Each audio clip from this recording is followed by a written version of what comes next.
किस श्राप के कारण स्त्रियों को मासिक धर्म आता है? आखिर स्त्रियों को मासिक धर्म क्यों आता है? मित्रों, प्रत्येक स्त्री को हर महीने मासिक धर्म तो आता ही है, पर आज के इस वीडियो में मैं आपको ये भी बताऊंगा कि स्त्रियों को किस श्राप की वजह से मासिक धर्म की पीड़ा होती है, और तो और मासिक धर्म के दौरान स्त्रियों को कौन से कार्य नहीं करने चाहिए।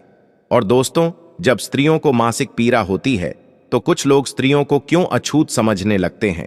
मित्रों, मैं आपको ये सब एक कथा के माध्यम से बताऊंगा कि आखिर स्त्रियों को मासिक पीड़ा क्यों होती है।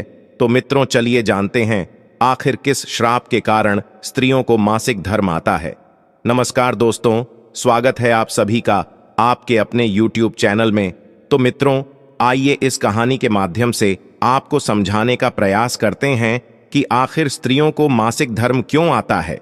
लेकिन उससे पहले, हे हरि विष्णु, जो भी दर्शक इस वीडियो को लाइक करे और चैनल को सब्सक्राइब करके कमेंट में जय माता लक्ष्मी नारायण लिखे, उन पर मां लक्ष्मी का आशीर्वाद हमेशा बना रहे, उनके घर में धन की कभी कोई कमी न रहे, उनका घर हमेशा खुशियों से भरा रहे।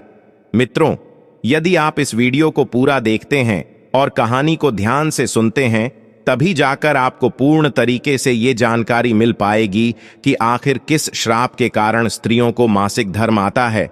इसलिए मित्रों, कहानी को पूरा ही सुने, क्योंकि मित्रों, ये कहानी आपको एक नई जानकारी और बहुत अच्छी सीख देकर जाएगी। दोस्तों, एक बार मां लक्ष्मी भगवान विष्णु से पूछती हैं, हे प्रभु, आज मेरे मन में एक प्रश्न को लेकर शंका उत्पन्न हो रही है। प्रभु, इस विश्व जगत में केवल आप ही मेरे मन में उठ रही मेरी इस शंका का समाधान कर सकते हैं। मां लक्ष्मी जी की बात सुनते ही भगवान विष्णु जी कहें, हे प्रिय, तुम्हारे मन में जो भी प्रश्न है, जिसकी वजह से तुम्हें शंका हो रही है, वह तुम निसंकोच होकर पूछो। मैं तुम्हारे मन में उठ रही सभी शंकाओं का समाधान अवश्य करूंगा। तब मां लक्ष्मी जी कहती हैं, हे नाथ, वह कौन सा श्राप है जिसके कारण स्त्रियों को मासिक धर्म की पीड़ा सहन करनी पड़ती है? माता लक्ष्मी ने अपना दूसरा प्रश्न पूछते हुए कहा, हे प्रभु, एक स्त्री को मासिक धर्म में वो कौन से कार्य नहीं करने चाहिए जिससे वो अपने ऊपर लगने वाले पाप से बच सके? तब भगवान विष्णु कहते हैं, हे लक्ष्मी, तुमने संपूर्ण मानव जाति के कल्याण हेतु अत्यंत उत्तम प्रश्न किया है। मैं तुम्हारे इन सभी प्रश्नों का उत्तर तुम्हें बलराम नामक एक पुरुष के जीवन में हुई घटनाओं के माध्यम से दूंगा, जिससे प्रिय तुम्हें तुम्हारे प्रश्नों का उत्तर इस कथा के माध्यम से प्राप्त हो जाएगा। यह कथा इतनी पावन है कि इस कथा के श्रवण करने मात्र से ही समस्त मनुष्यों के पापों का नाश हो जाता है। जो भी गृहस्थ जीवन में है और वह पति पत्नी इस कथा को ध्यान पूर्वक सुनते हैं, तो उन्हें सुख और सौभाग्य की प्राप्ति होती है। इसलिए हे देवी लक्ष्मी, मैं जो कथा आपको सुनाने जा रहा हूं, आप भी इस कथा को ध्यान पूर्वक पूरा अंत तक अवश्य सुनिएगा। अब देवी लक्ष्मी कहती है, हे नाथ, यह बलराम कौन था और उनके जीवन में कौन सी घटनाएं हुई थीं? हे प्रभु, मैं इस कथा को सुनने के लिए उतावली हो रही हूं। कृपया आप इस कथा को मुझे सुनाइए। मैं इसे ध्यान पूर्वक पूरा अवश्य सुनूंगी और संपूर्ण विश्व जगत में विख्यात भी करूंगी। तब भगवान विष्णु कथा सुनाना आरंभ करते हैं और कहते हैं कि हे देवी लक्ष्मी, पूर्व काल की बात है। निर्मल देश में एक अत्यंत सुंदर नगरी थी।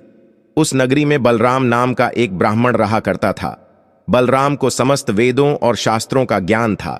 वह एक तेजवान और परम बुद्धिमान, गुणवान तथा धर्म के मार्ग में खुद की आहुति दे देने वाला एक ब्राह्मण था। सभी वर्णों के लोग बलराम को बड़ा सम्मान देते थे। बलराम प्रतिदिन यज्ञ करता था, दान धर्म के साथ संध्या उपासना भी किया करता था। बलराम पशुपुत्र, बंधु, बांधव तथा धन संपत्ति से संपन्न थे। बलराम की पत्नी का नाम गायत्री था। वह भी अत्यंत चरित्रवान, गुणवान तथा पतिव्रता धर्म का पालन करने वाली स्त्री थी। एक दिन बलराम और उसकी पत्नी गायत्री ने मिलकर अपने घर पर सत्यनारायण भगवान की पूजा रखी और सभी ब्राह्मणों को स्वयं जाकर निमंत्रण दिया। साथ ही नगर में निवास करने वाले समस्त मनुष्यों को उसने पूजा के लिए बुलाया। बलराम की पत्नी गायत्री ने अपने घर पर अनेक प्रकार का भोजन भी बनाया था और सभी को भोजन के लिए बुलाया। उसके बाद पूजा के दिन समस्त ब्राह्मण उसके घर पर पधारे। बलराम ने सभी ब्राह्मणों का विधिपूर्वक पूजन किया और उन सभी का बड़े ही प्रेम के साथ आदर सत्कार किया। फिर बलराम ने सभी ब्राह्मणों को घर के अंदर बुलाया और उन्हें आसन देकर प्रेम के साथ बैठाकर भोजन कराया। ब्राह्मणों को भोजन करा के उनकी भूख की तृप्ति समाप्त करने के बाद बलराम ने भगवान का स्मरण करते हुए जिन जिन को बलराम ने बुलाया था उन सभी को वस्त्र आदि का दान करके विदा किया। वे सभी ब्राह्मण बलराम को आशीर्वाद देकर वहां से प्रस्थान कर गए। उसके बाद बलराम ने अपने परिवार के सभी मित्र, भाई बंधु तथा अनेक भूखे लोगों को भोजन करवाया। इस प्रकार से बलराम ने सभी को भोजन कराकर और पूजा संपन्न करके सभी को विदा करके जब बलराम अपने घर के द्वार के सामने गया तो उसने देखा कि उसके घर के सामने एक कुत्ता और सुअरनी आपस में कुछ बात कर रहे थे। जब ब्राह्मण बलराम ने उस कुत्ता और सुअरनी की पूरी बात सुनी तो बलराम को बड़ा आश्चर्य हुआ। वह कुत्ता और सुअरनी उसके माता पिता ही थे जो पिछले जन्म के पाप कर्मों के कारण इस जन्म में कुत्ता और सुअरनी बन गए हैं। तब वह ब्राह्मण बलराम मन ही मन सोचने लगा, ये दोनों तो साक्षात मेरे माता पिता हैं जो मेरे घर पर पशु बनकर आए हैं। भगवान ने किस कारण से इन दोनों को पशु बना दिया है? किस पाप के कारण मेरे माता पिता को ये पशु का शरीर प्राप्त हुआ है? बलराम ने सोचा कि अब मैं इनके उद्धार के लिए क्या करूं। इस प्रकार विचार करते हुए बलराम को रात भर नींद नहीं आई और वह रात भर भगवान का स्मरण करते हुए वो सोच विचार करने लगा। उसने सोचा कि मैं अपने माता पिता की मुक्ति के लिए क्या करूं। तब उसे याद आया कि मेरे माता पिता की आत्मा की मुक्ति का उपाय केवल मुनि वशिष्ठ जी ही बता सकते हैं। सुबह होते ही बलराम ने स्नान आदि कार्य संपन्न करके मुनि वशिष्ठ जी से मिलने के लिए उनके आश्रम पर जा पहुंचा। आश्रम के अंदर प्रवेश करते ही मुनि वशिष्ठ जी ने बलराम का स्वागत किया और वशिष्ठ जी बलराम से कहने लगे, हे ब्राह्मण श्रेष्ठ, आप आज किस कारण से हमारे आश्रम में पधारे हैं? आप बड़े ही दुखी दिख रहे हैं। आपके दुख का कारण क्या है? बलराम कहता है, हे मुनिवर, आपको मेरा प्रेम भरा प्रणाम। हे मुनिवर, आज आपके दर्शन मात्र से मेरा जन्म सफल हो गया। परंतु हे मुनिवर, यहां आज मैं आपके पास अपनी एक शंका को लेकर आया हूं। कृपया आप ही अब मुझे इस दुख से बाहर निकाले। हे प्रभु, मुझे इस शंका से आजाद कीजिए। मैं अत्यंत दुखी और दुर्बल हो गया हूं। वशिष्ठ जी ने आगे कहा कि हे ब्राह्मण देव, आप दुखी मत होइए। आपकी जो भी शंका है वह निसंकोच होकर मुझसे पूछो। मैं अवश्य तुम्हारी शंका का समाधान करूंगा। फिर बलराम कहता है, हे मुनिवर, कल मैंने अपने घर पर भगवान सत्यनारायण का पूजन करवाया था तथा अनेक ब्राह्मणों को और भूखे लोगों को भोजन कराया। मैंने सब कुछ विधिपूर्वक पूजन किया। फिर जब मैं अपने घर के बाहर अपने मेहमानों को अपने द्वार तक छोड़ने आया तो मैंने देखा कि मेरे द्वार पर एक कुत्ता और एक सुअरनी दोनों मेरे घर के सामने खड़े होकर बात कर रहे थे। सबसे पहले तो वो कुत्ता उस सुअरनी से इस प्रकार से कहने लगा कि देखो, आज कैसी घटना घटी। हमारे पुत्र के घर में ब्राह्मणों के भोजन के लिए जो दूध रखा था, एक सांप ने उस दूध के बर्तन में अपना विश्व उगल दिया था, जिसे देखकर मुझे बड़ी चिंता होने लगी, क्योंकि उसी दूध से भोजन बनने वाला था। अगर मेरे पुत्र के घर पर उस विषैले दूध से कुछ बनाया जाता और सभी लोग उस दूध को खा लेते तो उन सब की मृत्यु हो जाती। इसीलिए मैंने उस बर्तन में से सारा दूध पी लिया। लेकिन जब मेरी बहू की दृष्टि मुझ पर पड़ी तब उसने मुझे डंडों से खूब पीटा, जिससे मेरे शरीर का अंग भंग हो गया। अब मुझे बहुत पीड़ा हो रही है और इसी वजह से मैं लड़खड़ाते हुए चल रहा हूं। मुझसे यह पीड़ा सहन नहीं हो रही है। कुत्ते की बात को सुनकर वह सुअरनी बहुत दुखी हो गई और वह अपना वृतांत सुनाने लगी और बोली कि हे प्रीतम, अब मैं तुम्हें मेरे दुख का कारण सुनाती हूं। पूर्व जन्म में मैं इस ब्राह्मण की माता थी, परंतु आज इस ब्राह्मण ने सभी लोगों को भोजन कराया, किंतु इसने मेरे सामने घास तक नहीं डाली और न ही मुझे जल पिलाया। बलराम बोला कि हे मुनिवर, इसी कारण से मैं बहुत दुखी हूं। फिर बलराम कहने लगा, इस प्रकार से अपने माता पिता को एक कुत्ता और सुअरनी के रूप में ऐसा बोलते हुए देखकर मुझे बड़ा दुख हो रहा है। हे मुनिवर, मुझे रात भर नींद नहीं आई। हर क्षण मुझे बस यही चिंता सताए जा रही है कि मैंने कभी कोई पाप नहीं किया, हमेशा धर्म के कार्य किए हैं। परंतु फिर भी मेरे माता पिता को ऐसे कष्ट झेलने पड़ रहे हैं। हे मुनिवर, यही मेरी शंका है। इसी कारण आज मैं आपके पास आया हूं। कृपया आप अपनी दिव्य शक्ति से पता करके मुझे बताइए कि किस कारण से मेरे माता पिता की ऐसी दुर्दशा हुई है और उनकी मुक्ति के लिए मुझे कौन सा कर्म करना होगा। तब मुनि वशिष्ठ जी ने ध्यान लगाते हुए वह सब कुछ देख लिया और उस ब्राह्मण के माता पिता के पूर्व जन्म के कर्मों के बारे में बलराम से कहने लगते हैं। हे ब्राह्मण, तुम्हारे माता पिता ने पिछले जन्म में घोर पाप किया है। उसी पाप कर्मों के कारण आज उनकी ऐसी दुर्दशा हुई है। बलराम कहने लगता है कि हे गुरुदेव, कौन से पाप के कारण मेरे माता पिता की ऐसी दुर्दशा हुई है? कृपया मुझे उसके बारे में विस्तार से बताने की कृपा करें, मैं जानना चाहता हूं।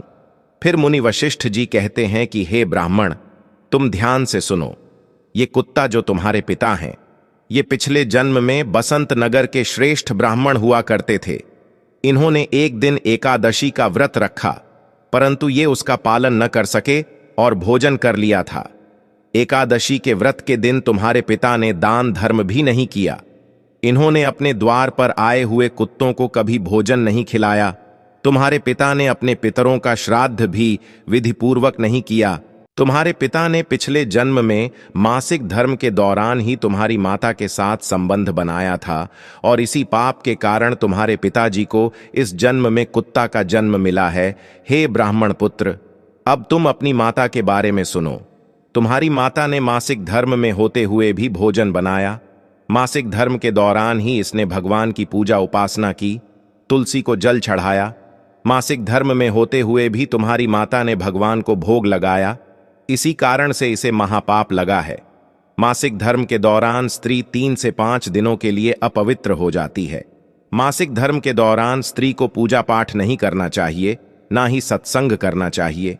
प्रत्येक स्त्री को इन 3 से 5 दिनों में अपने बाल भी नहीं धोने चाहिए, इससे उसके पति की आयु कम होती है। मासिक धर्म के दौरान पेड़ पौधों को स्पर्श नहीं करना चाहिए। मासिक धर्म में स्त्री के साथ संबंध भी नहीं बनाना चाहिए। वह मुनिवर अब आगे कहते हैं कि जो पुरुष मासिक धर्म में स्त्री के साथ संबंध बनाता है, उसे ब्रह्म हत्या का पाप लगता है। जो पुरुष उस वक्त के समय में स्त्री के वस्त्रों को स्पर्श करता है, उसे भी पाप लगता है। मासिक धर्म स्त्री के शरीर में 3 से 5 दिनों तक ब्रह्म हत्या का पाप निवास करता है और 6वें दिन ही वह स्नान करके पवित्र हो जाती है। 6वें दिन स्नान करने के पश्चात स्त्री को अपने पति का मुख देखना चाहिए, अन्य किसी पुरुष का मुख नहीं देखना चाहिए। यदि पति समीप न हो तो सूर्य देव के दर्शन करने चाहिए। गुरु वशिष्ठ बलराम से कहते हैं, हे ब्राह्मण श्रेष्ठ, इसी पाप के कारण तुम्हारे पिता को कुत्ता और तुम्हारी माता को स्वर्णी का जन्म प्राप्त हुआ है। बलराम कहता है, हे मुनिवर, अब आप मुझे मेरे माता पिता की मुक्ति के लिए उपाय बताने की कृपा करें। तब वशिष्ठ जी अपनी दिव्य दृष्टि से इसका मार्ग भी देख लेते हैं और कहते हैं कि हे ब्राह्मण, तुम किसी भी अमावस्या के दिन अपने माता पिता की मुक्ति के लिए श्राद्ध तथा तर्पण करो और दान धर्म करो, गाय की सेवा करो, गौ माता को भोग खिलाओ और अपने माता पिता की मुक्ति के लिए भगवान से प्रार्थना करो। बलराम जैसा वशिष्ठ जी कहते हैं वैसा ही करता है और फिर उसके माता पिता को समस्त पापों से मुक्ति मिलती है। अब भगवान विष्णु देवी लक्ष्मी से कहते हैं, हे देवी, अब मैंने तुम्हें रजस्वला स्त्री को कौन से कार्य नहीं करने चाहिए, इस विषय में तो बता दिया। हे देवी, अब मैं तुम्हें यह बताता हूं कि किस श्राप के कारण प्रत्येक स्त्री जाति को मासिक धर्म की कठोर पीड़ा को सहन करना पड़ता है। तब मां लक्ष्मी जी बोली, हे नाथ, आपके इस प्रश्न के उत्तर से प्रत्येक स्त्री जाति की रक्षा होगी। मैं स्वयं उनके साथ रहकर उनको इस विषय में मार्ग प्रदान करूंगी। तब भगवान विष्णु कहते हैं, हे देवी, ठीक है, मैं तुम्हें इस प्रश्न का उत्तर भी दे देता हूं। प्राचीन में कालकेय नाम का एक प्रसिद्ध दानव हुआ करता था। दानव होने के कारण उनका स्वभाव दानवीय प्रवृत्ति का था और वो हमेशा ही युद्ध करने के लिए तत्पर रहते थे। फिर अचानक से एक दिन सभी दानव वृत्रासुर दानव के साथ मिलकर स्वर्ग लोक पर आक्रमण करने लगते हैं। उन असुरों के पास भयंकर शक्तिशाली अस्त्र खंजर थे, जिसका सभी देवता सामना नहीं कर सके और स्वर्ग लोक से भागकर ब्रह्मदेव के पास आ गए और फिर उन्होंने ब्रह्मा जी को सब कुछ कह सुनाया।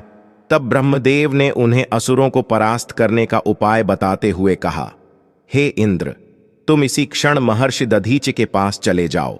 वे तुम्हें अपनी शरीर की हड्डियों से तुम्हें अस्त्र शस्त्र प्रदान करेंगे और तुम उन्हीं अस्त्रों का प्रयोग करके वृत्रासुर का वध कर सकोगे। फिर सभी देवता महर्षि दधीचि के आश्रम पर जाते हैं और वे सभी उनसे प्रार्थना करते हैं और महर्षि दधीचि से अस्त्र प्रदान करने की विनती करते हैं।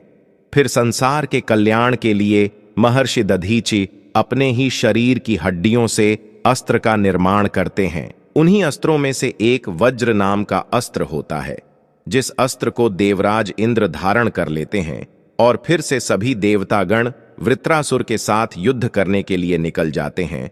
उसके उपरांत देवताओं और दानवों के बीच भीषण युद्ध होता है।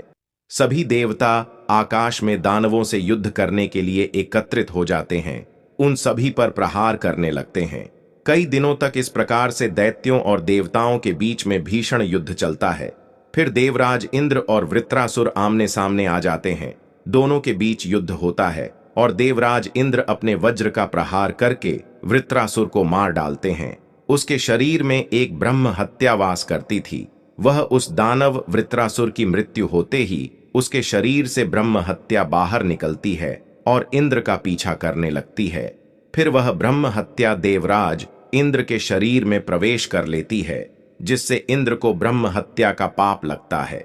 देवराज इंद्र ब्रह्मदेव के पास जाते हैं और उनसे ब्रह्म हत्या से छुटकारा पाने का उपाय पूछते हैं। ब्रह्मदेव उस ब्रह्म हत्या को इंद्र के शरीर से निकलने की आज्ञा देते हैं और वह ब्रह्म हत्या इंद्र के शरीर से बाहर निकलकर ब्रह्मदेव से कहने लगती है, हे परमपिता ब्रह्मदेव, अभी तक मैं वृत्रासुर के शरीर में निवास कर रही थी, क्योंकि उसने अनेक ब्राह्मणों की हत्याएं की थीं।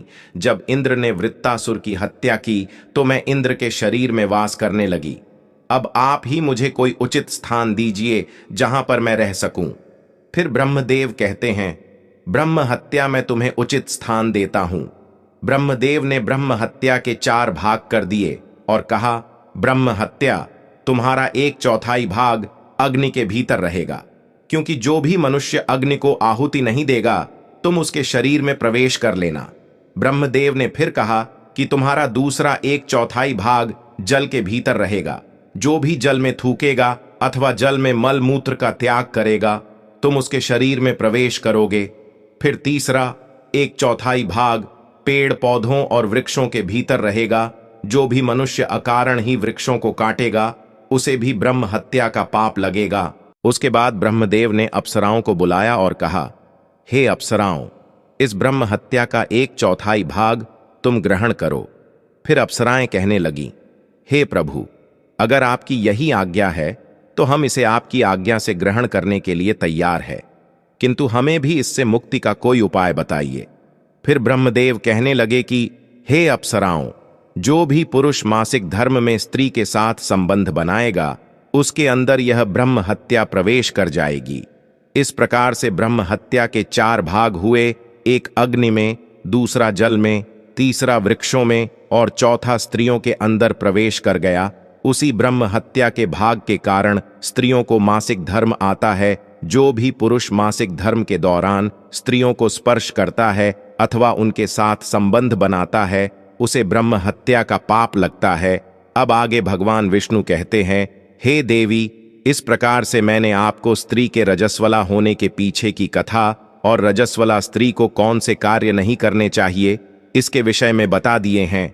अब माता लक्ष्मी कहती हैं, हे प्रभु, आज आपने मुझे बहुत ही महत्वपूर्ण ज्ञान दिए हैं। मैं भी आपको वचन देती हूं, जो भी स्त्री मासिक धर्म के दौरान पूजा पाठ करेगी, पति के साथ संबंध रखेगी, उसके घर में मैं प्रवेश नहीं करूंगी। तो मित्रों, यही कारण है कि मासिक धर्म के दौरान किसी भी स्त्री को छूना पाप माना गया है। मासिक धर्म के दौरान स्त्रियों को यह कार्य नहीं करने चाहिए।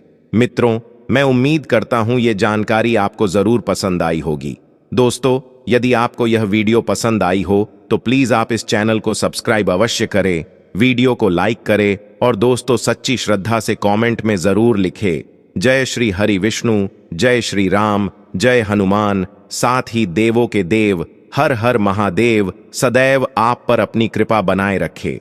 प्रिय मित्रों, अगर आप सभी ने वीडियो को यहाँ तक देखा है तो वीडियो को यहाँ तक देखने के लिए आपका दिल से धन्यवाद। जय श्री राम।